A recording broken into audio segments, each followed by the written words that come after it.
Okay, today I am going to discuss about IELTS reading flowchart, completion strategies and tips, how to solve these all types of the questions.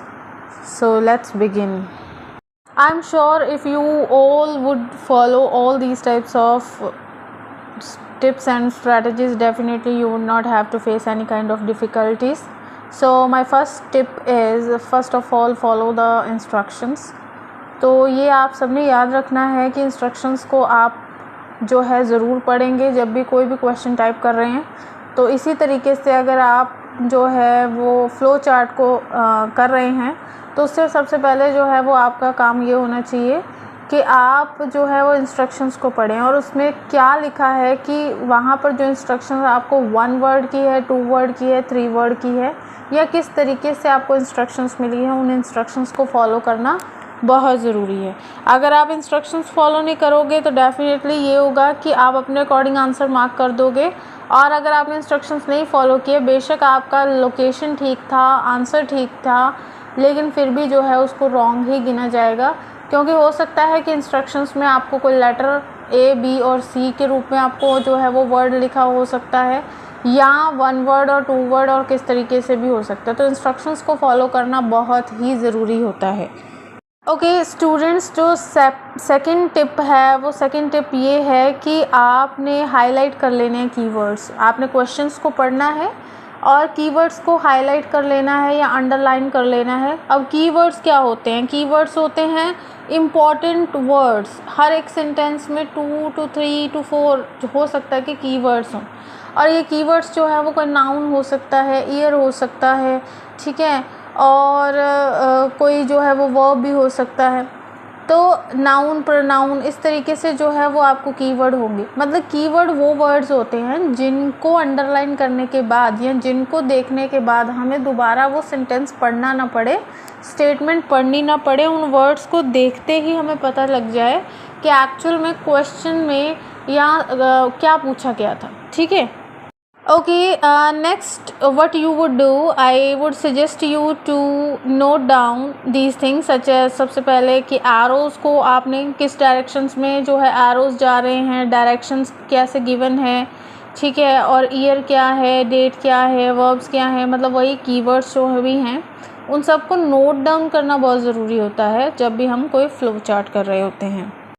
उसके बाद जैसे ही आपको पता लग गया है कि फ़्लो चार्ट में एक्चुअल में किस प्रोसेस की बात की, अब डेफिनेटली अगर फ़्लो चार्ट है तो वहाँ पर किसी न किसी प्रोसेस की ही बात की गई होगी कि इस जो है वो स्टेप को फॉलो करो, फिर उसके बाद नेक्स्ट स्टेप ये है, फिर नेक्स्ट स्टेप ये है, समथिंग लाइक दैट, ऐसा भी हो सकता है। तो डेफिनेटली इसके बाद फिर आप क्या करेंगे, पैसेज पे चले जाएंगे और जल्दी से स्किमिंग करेंगे। स्किमिंग मतलब फास्टली रीड करेंगे पैसेज को, फाइंड आउट करेंगे कि उस प्रोसेस के बारे में इंफॉर्मेशन राइटर कहाँ पर दे रहा है।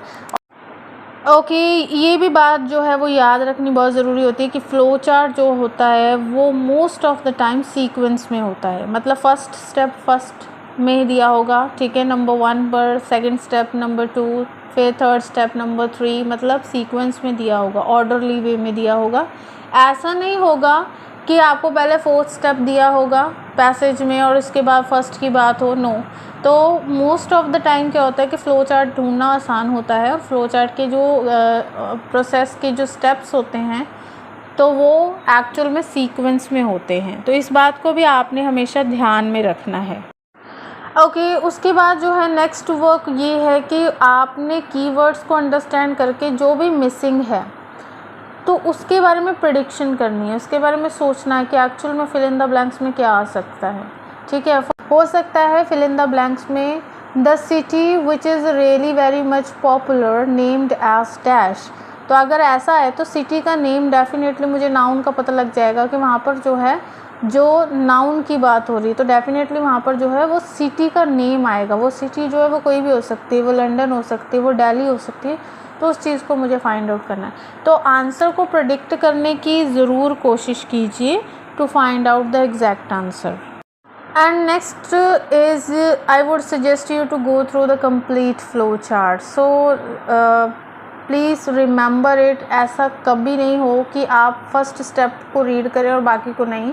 तो आई वुड सजेस्ट यू, अगर वहाँ पर 8 स्टेप गिवन है, ठीक है, तो इट मीन्स अगर 8 स्टेप्स गिवन है, तो आपने कंप्लीट जो फ्लो चार्ट है वो सबसे पहले आपने अंडरस्टैंड कर लेना है, ठीक है। और कोशिश करनी है कि एक्चुअल में किस इन्फॉर्मेशन की बात वहाँ पर हो रही है, ताकि आप उस इन्फॉर्मेशन को पैराग्राफ में लोकेट कर पाएँ और you do not have to face any kind of difficulty in that. For example आपको जो है वो आपका आंसर मिल गया है, तो अब जो आप वर्ड्स उस सेंटेंस में फ़िट कर रहे हैं, ठीक है, तो उसमें आपने ये नहीं है कि जस्ट फिट कर दिया बस यही मेरा आंसर होगा, तो definitely you may fail in that also. So I would suggest you to cross check the grammatically कि क्या वो सेंटेंस की सेंस बन रही है, लॉजिकली क्या वो वर्ड वहाँ पर फिट हो रहे हैं, और क्या उस वर्ड को फिट करने के बाद जो है वो मेरा सेंटेंस एक सेंसिबल सेंटेंस बन रहा है। तो इन सब चीज़ों का भी आपने ध्यान रखना होता है जब आप फ्लो चार्ट कर रहे होते हैं। ओके, नेक्स्ट टिप ये है कि आपने वर्ड फॉर्म पर भी ध्यान रखना है। तो आप जब कोई भी वर्ड फिट कर रहे हैं तो वो वर्ड आपने ध्यान रखना है कि स्टेटमेंट में, क्वेश्चन की स्टेटमेंट में गिवन ना हो।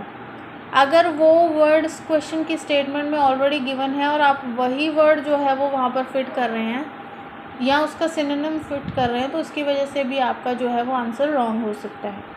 तो इन चीज़ों का भी आपने ध्यान रखना होता है। एंड मैं एक और वीडियो बनाने वाली हूँ जिसमें मैं आपको ये भी डिस्क्राइब करूँगी कि किस तरीके से प्रैक्टिकली हम फ्लो चार्ट को सॉल्व कर सकते हैं, तो वो आप ज़रूर चेक करेंगे। एंड एक और मैंने चैनल बनाया है जो IELTS लिसनिंग के नाम से, तो उसमें मैंने जो है वो बिगिनर लेवल से जो है बेसिक लेवल से लेकर एडवांस्ड लेवल तक जो है all types of listening test जो है वो अपलोड किए हैं। अगर आप लिसनिंग में भी और अच्छे बैंड स्कोर लेना चाहते हैं और अपने आप को इम्प्रूव करना चाहते हैं, तो स्टेप बाय स्टेप वहाँ पर जो है वो लिसनिंग सेट्स को आप कर सकते हैं और अपनी लिसनिंग स्किल्स को इम्प्रूव कर सकते हैं।